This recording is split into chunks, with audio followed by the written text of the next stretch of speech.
హరి ఓం శ్రీమాత్రే నమ సర్వమంగళాయ నమ. ఈరోజు మీకు హస్తరేఖల యొక్క వివరాలలో భాగంగా బంధురేఖలు ప్రేమరేఖల గురించి వివరిస్తాను. అయితే మొదటగా ప్రేమరేఖలు. ప్రేమరేఖ అనేటువంటిది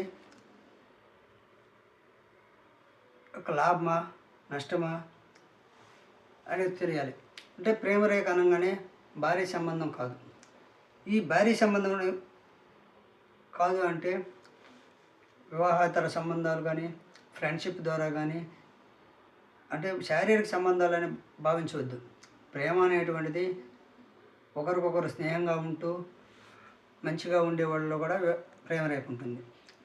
అయితే ఈ ప్రేమరేఖ అనేటువంటిది బుధస్థానకుడికి ఎలా ఉంటుందంటే, గతంలో బుధస్థాన యోగం గురించి చెప్పాను. ఆ వీడియోలో మీకు వివరంగా ఇచ్చున్నాను. బుధస్థాన యోగము గురించి ఎలా అని అంటే ఎప్పుడు పుట్టాడు ఏ నెల మధ్య పుట్టినోడు బుధ జాతకుడు అవుతాడు అనేటువంటిది మీకు తెలియజేసి ఉన్నాను. ఒకసారి బుధస్థాన యోగం జాతక యోగం అనేది నా వీడియోలు చూడండి. అయితే ప్రేమ పెళ్ళి విషయంలో చాకచక్యంగా ఉండేవాళ్ళు బుధ జాతకులు. ఈ ప్రేమరేఖలకు సంబంధించినటువంటి భాగంగా బుధస్థానకుడికైతే ప్రేమ పెళ్లి విషయంలో చాకచక్యంగా ఉంటారు, చతురత్వం ఎక్కువ ఉంటుంది, కార్యసిద్ధి పరులుగా ఉంటారు. బుధస్థాన పరులకు మాత్రం చిన్న వయసులోనే పెళ్ళగును. అంటే ఈ ప్రేమరేఖల్లో భాగంగా బుధస్థానకుడు ఎలా ఉంటాడంటే చిన్న వయసులో పెళ్ళి అవుతుంది, చతురత ఎక్కువ ఉంటుంది, చాతుర్యం ఉంటుంది, కార్యసిద్ధి పరులుగా ఉంటారు, పెళ్ళి చిన్న వయసులో జరుగుతుంది. అదేవిధంగా బుధస్థానం మీద ఏర్పడు రేఖలు ఒకటి అయితే ఓకే, అంతకు మించితే ప్రేమరేఖలు. అంటే ఎవరికైతే ఇది బుధస్థానం అంటే ఇది బుధవేలు, ఇది చిటికిన వేలు, ఇది బుధస్థానం. ఈ బుధస్థానంలో ఇక్కడ ఒక రేఖ ఉంటుంది. ఇది ఒక రేఖ అయితే భారీ రేఖ. ఒకటి కాకుండా ఎక్కువ రేఖలు కానీ ఉంటే ఇలా రేఖలు ఎక్కువ ఉంటాయి, అవి ప్రేమరేఖలు. ఈ భారీ రేఖ అనేది ఒకటి, పెద్దది భారీ రేఖ, చిన్నవి ప్రేమరేఖలుగా భావించాలి. ప్రేమరేఖలు చాలా చిన్నవిగా ఉంటాయి. అంటే వాటితో పరిచయాలు ఉండడం, అభినవ సంబంధం ఉండడం, ఎప్పుడైతే రోజు ఫోన్లు చేసుకోవడం, ఇవి ప్రేమరేఖలు అంటారు. ఈ వివాహ రేఖ అనేటువంటిది స్పష్టంగా ఉండేది ఒకటైతే భారీ రేఖ, ఈ మిగతా చిన్న చిన్న రేఖలన్నీ ప్రేమరేఖలు. భార్య అయితే ఒక రేఖ ఉంటే భార్యపై మమకారం ఉంటుంది, ప్రేయసిపై కోరిక ఉంటాయి. అంటే భార్య రేఖ ఎవరికైతే స్పష్టంగా ఉంటుందో వారు భార్యని గౌరవిస్తాడు, ప్రేయసుల్ని గౌరవిస్తాడు. ఇద్దరి మీద మమకారం సాగదు. అంటే ఈ భార్య రేఖ బాగుంటే, భార్య రేఖ బాగా లేకపోతే భార్యని దూరం పెట్టడం, భార్యని నిర్లక్ష్యం చేసేవాళ్ళుగా ఉంటారు. అదే బాగుంటే భార్య రేఖ బాగుండి కింద చిన్న చిన్న రేఖలు ఉంటే భార్యను బాగా చూసుకుంటూనే, భార్యను బాగా చూసుకున్నట్టు నటిస్తూనే ఈ ప్రేయసులతో ప్రేమాను జరుపుతూ ఉండేవాళ్ళకి ఈ ప్రేమ రేఖలు ఉంటాయి. అయితే గురు జాతకులు, ఇప్పుడు చెప్పినంత బుధ జాతకుల విషయం. గురు జాతకులకు ఎలా ఉంటుంది ఈ ప్రేమరేఖలు? గురు జాతకులకు ఎలా ఉంటుందంటే విద్య అభిలాష, పెళ్ళికి తొందరపడేవాళ్ళు గురు జాతకులు. అంటే నేను చెప్పున్నాను, గురు జాతకుల యోగం ఎప్పుడు పుడితే నెల మధ్య పుడితే గురు జాతకులు అనేటువంటిది నేను వీడియోలో పెట్టున్నాను, చూడండి. అదేవిధంగా విద్యాభిలాష, పెళ్ళికి తొందర,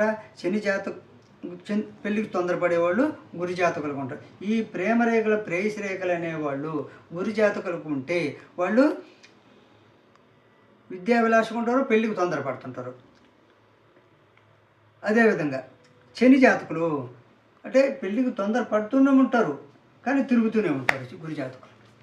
కాబట్టి ఈ వివాహరేఖ స్పష్టతను బట్టి తెలుసుకోవాలి. ఈ వివాహరేఖ బాగుంటే ఒకటే ఉంటే గురు జాతకులకి వివాహం ద్వారానే తన జీవితాన్ని సాగిస్తారు, భార్య ద్వారానే తన కుటుంబాన్ని నెట్టుకొస్తాడు. ఈ ప్రేయసుల మీద ఉండదు. కానీ చిన్న రేఖలు ఉంటే మాత్రం రెండు పడవల మీద కాళ్ళు పెడుతూ ఉంటారు. అదేవిధంగా శని జాతకులు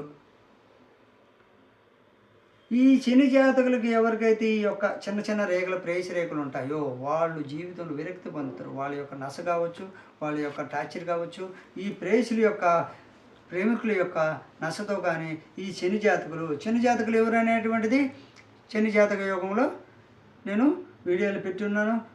ఆ వీడియోలో ఒకసారి శని జాతకులు చూడండి. వారికి ఈ యొక్క చిన్న చిన్న ప్రేయసి రేఖలు కానీ ఉంటే జీవితం మీద విరక్తి కలుగుతుంది.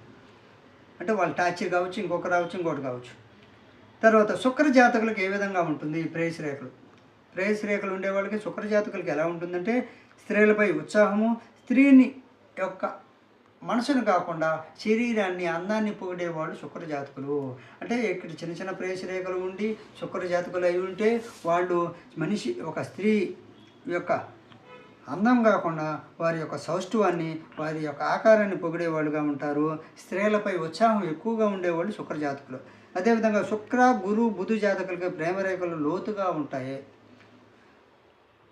శుక్ర, గురు, బుధ జాతకులకి ప్రేమరేఖలు లోతుగా, చంద్ర జాతకులకి మధ్యమంగా ఉంటాయి. అంటే ఈ రేఖలు అనేటువంటివి శుక్ర, గురు, బుధ జాతకులకి లోతుగా ఉంటాయి, బాగా స్పష్టంగా కనిపిస్తుంటాయి అన్నమాట ఇట లోతుగా. అదేవిధంగా చంద్ర జాతకులకి మధ్యమంగా, రవి, కుజులకి సక్రమ మార్గంలో ఉండవు. రవి, కుజులకి ఈ ప్రేమరేఖలనేవి సక్రమంగా మార్గంలో అంటే మామూలుగా ఉంటాయి, లోతుండవు, కనిపించినట్టు ఉంటాయి రవి, కుజులకి ప్రేమరేఖలు. అదేవిధంగా బుధస్థానం మీద చిటికిన వేలకి దిగువ హృదయరేఖ పైన లోతురేఖ, వివాహరేఖ. అంటే ఈ రవి వేల కింద ఇక్కడ ఉండే లోతుగా, లావుగా, పొడుగ్గా ఉండేది మాత్రం వివాహరేఖ అని, భార్య రేఖ అని మాత్రం గుర్తుపెట్టుకోండి. అదేవిధంగా గతంలోనే చెప్పాను, ఈ రేఖ బాగుంటే దాంపత్యం బాగుంటుంది. అదేవిధంగా వంపుగానుంటే ఈ వివాహ రేఖ అనేటువంటిది వంపుగానుంటే గతంలోనే తెలియజేన అనురాగం గల భార్య భర్త ఎడల తగ్గును, అకారణ విరోధము. ఎవరికైతే ఈ వివాహ రేఖ వంపు ఉంటుందో, కుంటుగా ఉంటుందో వీరికి విరక్తి అనేటువంటిది, అనురాగం అనేది తక్కువ ఉంటుంది. అకారణంగా విరోధాలు వచ్చే వాళ్ళకి ఈ వివాహ రేఖ అనేటువంటిది ఇలా వంపు ఉంటుంది. అంటే మళ్ళీ కింద కొంపు కూడా వంపు అనేది ఉంటుంది, వాళ్ళకి విరోధం ఉంటుంది. అదేవిధంగా హృదయరేఖ చిరిగిన వేలు వరకు ఉంటే, అంటే హృదయరేఖ చిరిగిన వేల మధ్య 70 సంవత్సరాలు నుంచి 75 సంవత్సరాల వయసునను చెప్పాలి. అంటే ఈ ఆయుష్ రేఖ ఇక్కడి నుంచి ఇది హృదయరేఖ, ఇది వివాహరేఖ. ఈ మధ్య భాగం అంటే ఈ మధ్య భాగం వచ్చేసి 70 సంవత్సరాలుగా భావిస్తే, ఈ వయసు మధ్యలో ఉంటే 35 సంవత్సరాలకు పెళ్ళి అవుతుంది. ఈ ప్రేయసి రేఖలు కూడా ఏ వయసులో ఈ ప్రేయసి రేఖలు ఉన్నాయనేటువంటిది మీరు తెలుసుకోవాలంటే ఈ మధ్యలో ఏర్పడ్డాయా, పైన ఏర్పడ్డాయా, భార్య అంటే పైన ఏర్పడితే భార్య వచ్చిన తర్వాత ప్రేయసులు ఏర్పడడం, కింది కానీ ఉంటే భార్యకి ముందే ప్రేయసులు ఏర్పడడం, అంటే ప్రేమాయణాలు ఉండడం. ఇవి చిన్న చిన్న రేఖలు ఉంటే ఎక్కువ మంది, అంటే ఎన్ని చిన్న చిన్న రేఖలు ఉంటే ఆయన అంత ఎక్కువ మందితో వాళ్ళ యొక్క స్నేహం ఉండడం అనేటువంటిది గుర్తుపెట్టుకోవాలి. ఆ యొక్క రేఖల యొక్క స్థితిగతులు తెలుసుకోవడం, బాగా అధ్యయనం చేస్తే కానీ తొందరపడి నిర్ణయం తీసుకోకూడదు. అదేవిధంగా మీరు ఈ రేఖలు చూసే ముందు ఈ యొక్క ఆత్మరేఖ అనేది ఉంటుంది. ఇది ఆత్మరేఖ. ఈ ఆత్మరేఖను చూడండి. ఈ యొక్క బుద్ధిరేఖ, ఇది బుద్ధిరేఖ. ఈ బుద్ధిరేఖను చూడండి, ఈ ఆయుష్ రేఖను చూడండి, ఈ కుజరేఖ కూడా ఒకటి ఉంటుంది. ఈ రేఖలను బట్టి నిర్ధారణ చేసుకోండి. చిన్న చిన్న ప్రేయసులు, చిన్న చిన్న తిరుగుల వల్ల అనుమానం పడకుండా ఈ ప్రేయసి రేఖల వల్ల మీ జీవితాన్ని పాడు చేసుకోకుండా జాగ్రత్త పడండి. అయితే ఈరోజు ప్రేమరేఖలు అనేటువంటివి మనిషి జీవితంలో ఎన్నో విధాల సమస్యలు తెచ్చిపెడుతుంటాయి. కాబట్టి ఈ ప్రేమరేఖలు ఉన్నవారు జీవితంలో జాగ్రత్తలు వహించండి. స్త్రీ అయితే పురుషుని వల్ల, పురుషుడైతే స్త్రీ వల్ల ఈ ప్రేమరేఖలలో చిన్న చిన్న ప్రేయసి రేఖలు, అంటే చిన్న చిన్న ప్రేయసి రేఖలు ఉన్నవాళ్ళు జాగ్రత్తగా మీకు ఆ రేఖల వల్ల చెడు వస్తుందా, మంచి జరుగుతుందా అనేటువంటిది మీకు ఈ యొక్క రేఖలు ఎక్కడి నుండి ఎక్కడికి పోయాయో, ఏ విధంగా పోయాయో, అంటే ఆ రేఖలను బట్టి ఈ రేఖలు పోయేసి, ఈ యొక్క రేఖలు ఇక్కడ ప్రేయసి రేఖలు చిన్న చిన్నవి పోయేసి ఎక్కడ పోయి ఏ రేఖను కట్ చేస్తే ఆ రేఖ యొక్క చెడు జరుగుతుంది. అంటే ఇక్కడ నుంచి ప్రేయసి రేఖలు భార్య రేఖ పొడుగుంటుంది. ఈ ప్రేయసి రేఖలు ఏ రేఖను ఖండిస్తే ఆ రేఖ అంటే ఉదయ రేఖను కలిస్తే ఆత్మ మనసు వికలమవుతుంది. బుద్ధి రేఖను కలిస్తే బుద్ధి చెడు మార్పులో పోతుంది. ఆయుష్ రేఖను కలిస్తే ఆ ప్రేయసి వల్ల ఆరోగ్య భంగము, ప్రాణ నష్టం జరిగే సూచనలు ఉంటాయి. అంటే ఈ ప్రేయసి రేఖలు ఏ రేఖను ఖండించాయి అనేటువంటివి మీరు తెలుసుకొని మీరు నిర్ణయం తీసుకోండి. మన వీడియోలు కానీ నచ్చితే షేర్ చేయండి, లైక్ చేయండి, సబ్స్క్రైబ్ చేయడం మర్చిపోవద్దు. జై హింద్.